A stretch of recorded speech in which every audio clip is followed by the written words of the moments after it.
Good afternoon, and thank you for joining Conversations for College Success. I'd like to thank my subscribers, my regular listeners, and any new listeners.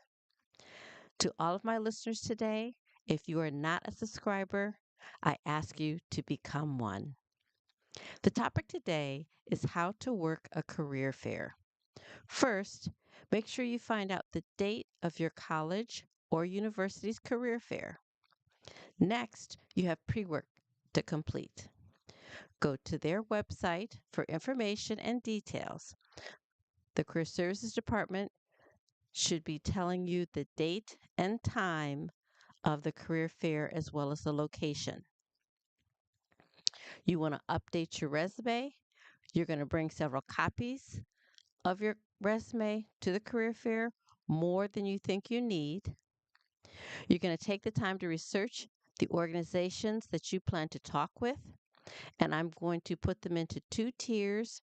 Tier 1, that's your first choice and preferred organizations, and Tier 2, that's your second choice. At the career fair, practice on your Tier 2 selections first and then go to Tier 1.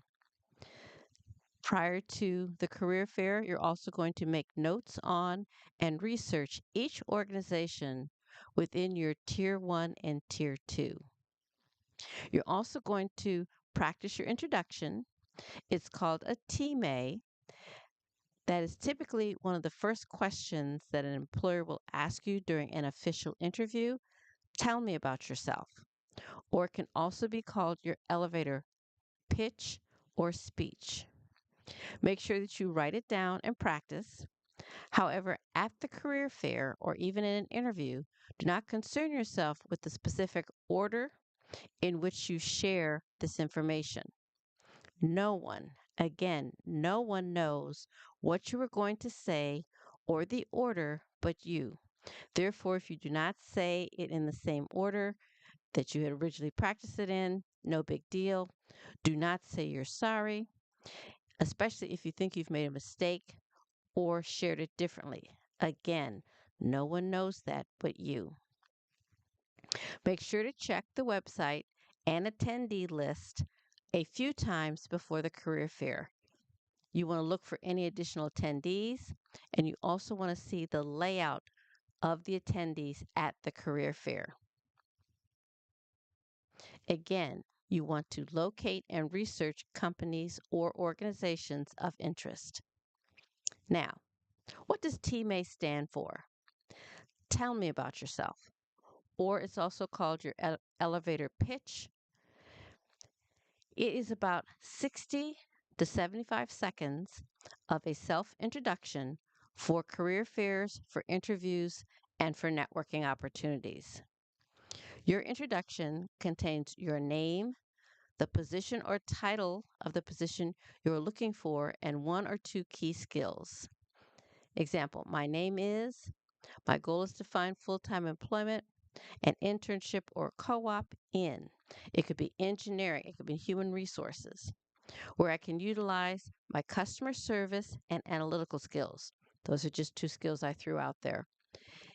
My educational background includes, you could mention the degree you will be receiving or the degree that you are currently pursuing because you haven't finished and you're not close to graduation. It could be a Bachelor of Science or Bachelor of Arts, and whatever your major is. And make sure you know the difference. I've developed these skills in a variety of roles. You're going to mention the position as well as the industry or experience. You're going to add one of your achievements relating to your key skills.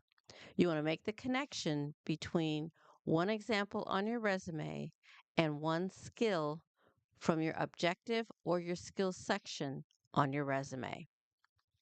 In an actual interview where you are answering specific questions, you want to use what's called the STAR method. And that's to respond to any questions or situations that are presented to you. And STAR stands for situation or task, the action you took, and the result. Important piece of information here. The result should always be positive. Just in case there are possible requirements to attend the career fair, that's another reason for you to check the website for details and any requirements.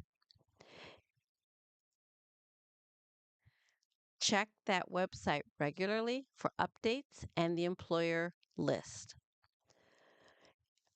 A requirement could be to bring your college ID. That is one of the ways they can ensure that only their students are attending the career fair.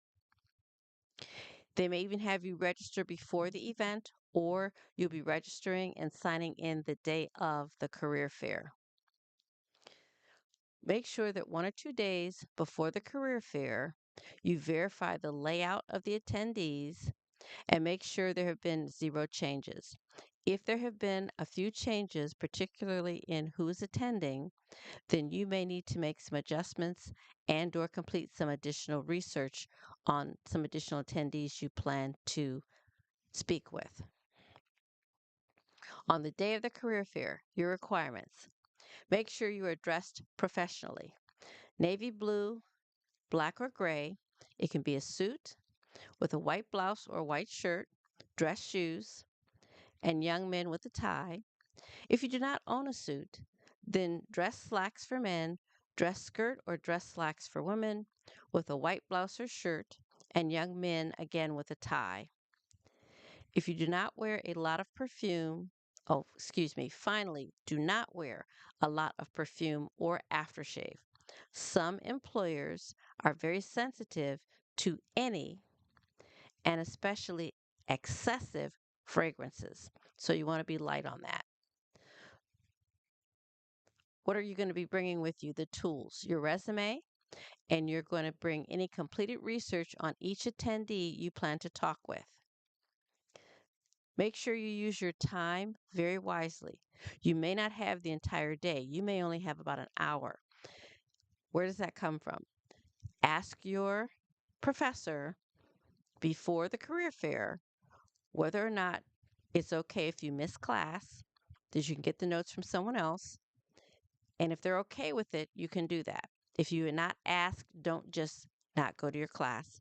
There could be a pop quiz that you don't know about.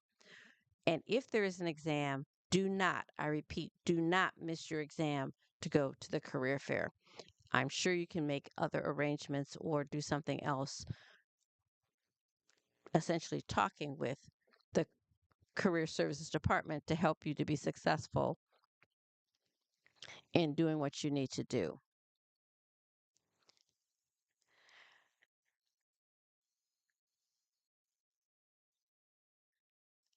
Don't worry about competition, which would be your other students. Do not be intimidated by them.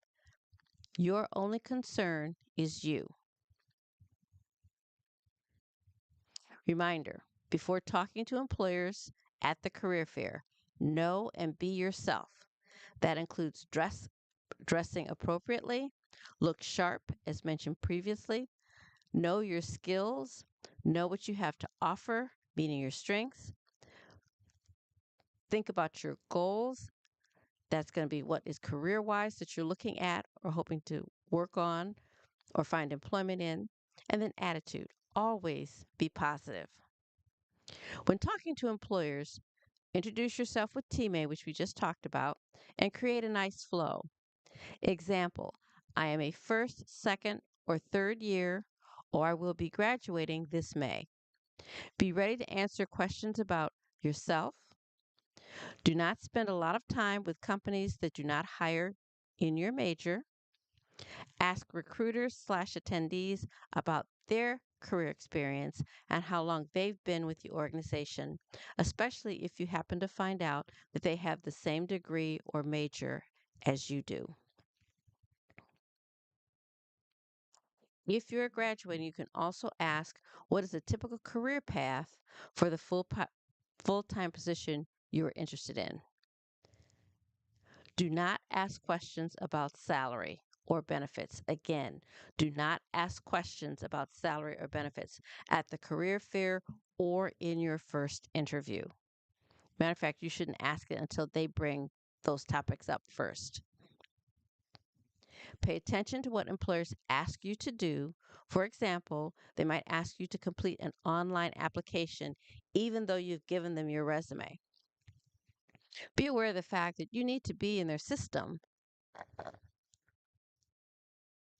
for them to be able to consider you for employment. And unfortunately, students don't always think of that and don't complete what's asked of them. And then they're curious as to why an employer has not called them back or followed up.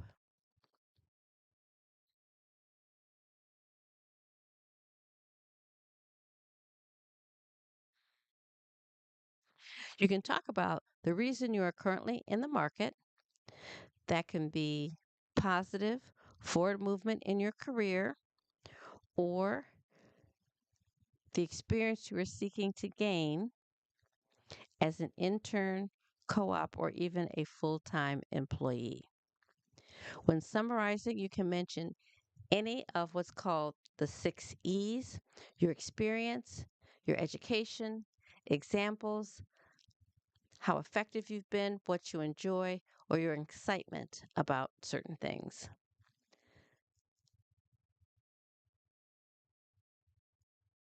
Then you want to pause, and then you want to continue with any questions about career opportunities and options that are available.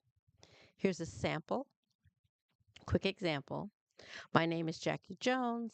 I am seeking full time employment as a teacher within the education industry where I can utilize my education, training, and love of mathematics to help students to become successful in math. Thank you for listening to Conversations for College Success. If you have any questions about this podcast, send them to conversationsforcollegesuccess at hotmail.com. Again, send your questions to conversationsforcollegesuccess at hotmail.com. Talk with you next week. Bye bye.